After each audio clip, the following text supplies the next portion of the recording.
Hi there. Tonight I want to go over FL Studio 20 or Fruity Loop Studio 20. It's just recently come out. It's one of the most popular digital audio workstations out there, where how you can rearrange and create such great music. So this is going to be a general overview for you tonight, just kind of going over the basics. Try downloading the free download, play with it. This is not a free program, but the download will give you a lot of information how it works, and hopefully this tutorial will help you out with just getting started with it tonight. So let's get started here today with FL Studio 20.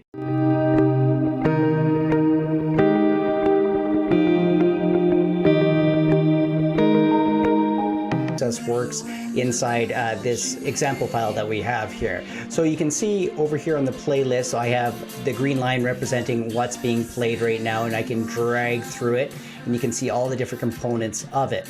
Now, when we start though, we just start with a pattern. So when we start our example in a few moments, we'll be starting with a pattern that will be blank and will have nothing in it. So these patterns though get put onto the playlist just by dragging them into the place and manipulating them how you want.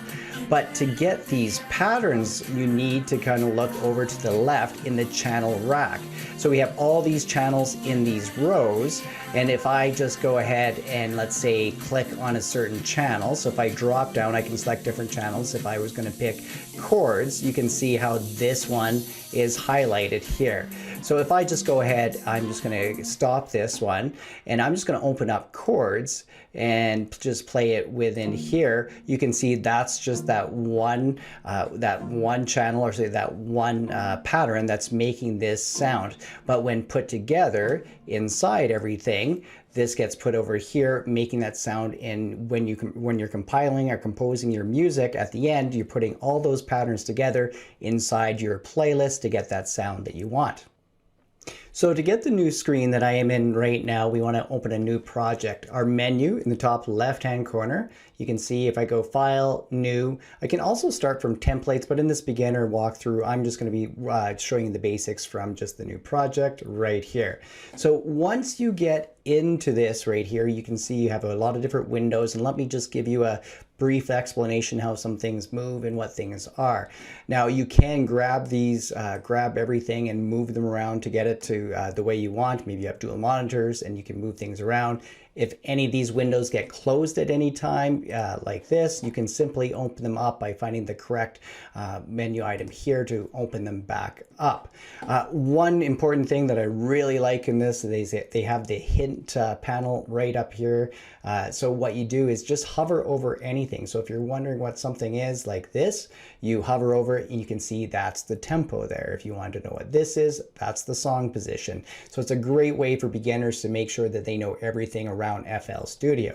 Now, just going around a little bit more here, the browser, we have our browser panel over here, and this is where you can be bringing in things into your channel. You can go over your history. So if I look at this, this is everything here. This is just based on the current project. But if I look at all, you can see all the different things that you can bring into the project that you're doing. So if you wanted a different plugin or demos, let's say if we wanted to just put in some packs, and if I went down to vocals, you can see if I click on this, it will show what it is, and these are the different things I can bring right into my patterns that I'm creating with the vocals that they have. So that's just a quick walk around. Let's start by creating some music now. So when we started our new project, we automatically get a new pattern called pattern 1. So inside this channel rack, we have this pattern when it defaults with kick, clap, hat, snare as the channels for this one represented in each row. With each row, we have steps. So you can see there's 4 steps, and that represents a beat, and it alternates color, and we have 16 in total here. So right now, if I just go up to kick and I click on one of the steps, we'll just click here. I'm going to hit my space bar to play it, and it's going to be in a looping one that goes around. And the nice thing about the looping, as I add more, I can right away hear the differences that I'm making as it plays over and over again. I can also hit play right here, and I can also hit play right up top here and pause it back and forth. So I can go and add to the different channels, add these, click more steps and hit play, and I start to get the beats happening from here. If I don't want any of these steps, just simply right click on them and they'll go away. So it's very simple to add the steps or take them away. Now, another thing that you might want to do is change the tempo in this. So if I just hit play and I want to change the tempo, I could drag in here and adjust it, or you can right click. And a lot of times what I'll do, type in the value, but you can see there's some quick ways to just adjust it. So if I wanted it slower to 90, you can see how the tempo gets adjusted right away to it. I'll go back to 130, hit stop. Over here, if I just right click, you can see how it's the music's being measured with the bar step tick. I can change that here, but I can just click on it and it changes really quickly back and forth too, depending on how it's being measured. So once in here, I have all these different steps, and you can see as it plays through, wherever I click represents what's going to get played, but I can actually have this longer than this too. So if I go ahead and stretch this out, you can see how more steps appear, although they're not highlighted yet. All I have to do is click once and then the next 16 comes up, and then I can add my steps very quickly to this, and it will repeat it over and over again. Now I can add more of these channels if I want. So if I go here and hit the plus, you can see if I wanted to add the FL keys. So in this case, it's like a keyboard in this one. So if I go ahead, I'll just move this a little bit and I'll pick a couple spots for it to come in. And you can hear as it goes through, I'll put some more in here. You also do have, if I just go up top here, you have your main swing, so you can adjust this. I'll just play it. And you can hear how it makes the adjustments to it also. Now, when we go over to the side, these are mutes for the different tracks. So if you did want to turn them off, you can just go through and then just listen to the one track at a time, or maybe two, to see how the different ones are operating on it. So you can also adjust with these knobs. We do have our pan on this one, but we do have our volume for the track if we wanted to adjust the level of the individual tracks on it. We can add some more things to add to this. If you take a look, and I showed you this briefly before inside the packs, two different places to look would be in miscellaneous here. If you open up some of these ones, you can see different ones that you can drag up, or go to the packs. You have lots of loops. I was showing the vocals before. You can drag these and then put them right over on top of one of these ones and it will replace. So if I go ahead and hit play, you can hear the vocal coming out through it here too. So this is just in one case of a pattern. I'm just showing you kind of that beginner's mode just to start playing with this, but this would be pattern one. If I want to add more patterns to this, I can just simply type. So I'll just leave this as pattern two, but I could rename this if you were talking about melodies or percussion or something like that. You could have more of those. So I'll just quickly hit enter here, and I'll add some different ones for my example later. So if I hit play, doesn't really sound like much here, but for example purposes, it will work.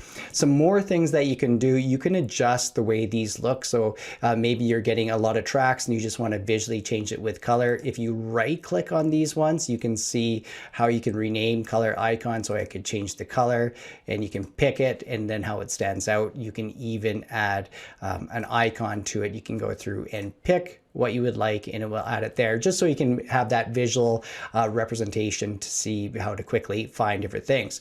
So this kind of just gives you what we've started here. We've started with a couple of patterns here. I'll create one more here. So I'm just going to leave this as pattern 3. You can see how it goes blank each time. I can add more tracks to this, or more channels if I want, but I can just click and add these. So now I have 3 different patterns. I can represent all the different patterns. As I click on each one, you can see how they change. So we have our patterns here. So let's get ready to kind of put this into our final arrangement inside our playlist on the right hand side. Make sure you're hitting save every once in a while to make sure you don't lose anything. Just go up here and click. Now let's move our patterns into the playlist so we can get ready to put everything together and then export it after. So with these patterns, I can just simply drag them in. You can see all the different tracks I have. I can get the move handles and I can move it all the way around in different places. If I don't want that pattern there, just simply right click on it. Another way I could do it, if I'm on the pencil up here, I could just pick a certain pattern and click and it will appear also. So if I click in multiple places, it will just appear wherever I click on it. And another way, if I use the paint tool here, if I click on it, I can just simply in a hurry lay it down many times in a row and copy it across a certain track on it. If you wanted to select multiple ones, so if I right click, you can see how one disappears. If I hold down the control with these and I can select them all, now I can move everything. If I get the move handles on this, I can move everything at once. So if I was bringing in another one and I'll just hold down control again, I could be moving all of these around, and you can make adjustments. You can see how they all change and they're all selected, or I could make or delete them all at once like that. Now, if I bring them, you can see how I've selected up here. I can also select up top. So I can select the different patterns, and so I have it ready depending on what tool I'm ready to use. So if I'm just going to bring them back in a few of these patterns here. You can see how you can kind of overlap them, move them around as you want, and you can also loop them inside here. So when you're ready to play, so I'm just going to go up to here and hit play, and right here. And when it plays, you can see I have the space there, and then it's going to go ahead and hit play. I'll hit my space bar to end it. You can actually loop it through here. So if there's a certain area you want it loop, I'm just going to right click and you see that red area. So if I go ahead and hit my space bar, it's just going to loop in that one area. So in this, actually, when we export it, you can tell this certain region right here. If when I go to export it, that particular area will be exported in the format that I want. So what you need to do is take your patterns that you created, bring them into your playlist and arrange them the way you want, and then you're ready to export in our next step. Before we do our exporting at the end, take a look at the history. You can go back at any steps. So I'm under the history, under the project for the current project. You can go back in steps and it shows you everything that you've done. Now let's export this. So right now I don't have anything selected inside the repeat zone. So what I can do is go File and Export. And at this I can choose what I want to export it as. So if I go MP3, and then I pick a name, so I'm just going to give it an example name, and you save it in the place that you would like. Then now you can go through and kind of pick with the settings that you want. Do you want it to be a full song pattern, leave remainder, and you go through and pick what you want, and you, from the bit rate, the bit depth on it, and continue on. And then when you're done, go ahead and hit start, and it will go through and let you know when it's done. If I was picking a certain area, so if I go back and highlight a certain area, now if I go to File and Export, and I'll do the same thing and give it another one, I'll just call this Test. And now if you can see I have song selection on this one. So it gives you just a different option if you only want a part of it here. So I hope you like this little walkthrough, beginner walkthrough, just to kind of get you playing. Like I said, download the free trial, play around with it. You can make quite some interesting music here, and it's a lot of fun to play with. So if you have, make sure you let other people know about this. I do weekly tech tips, and if you like what you see, please subscribe to my channel. Thanks for watching this week, and I'll see you next time.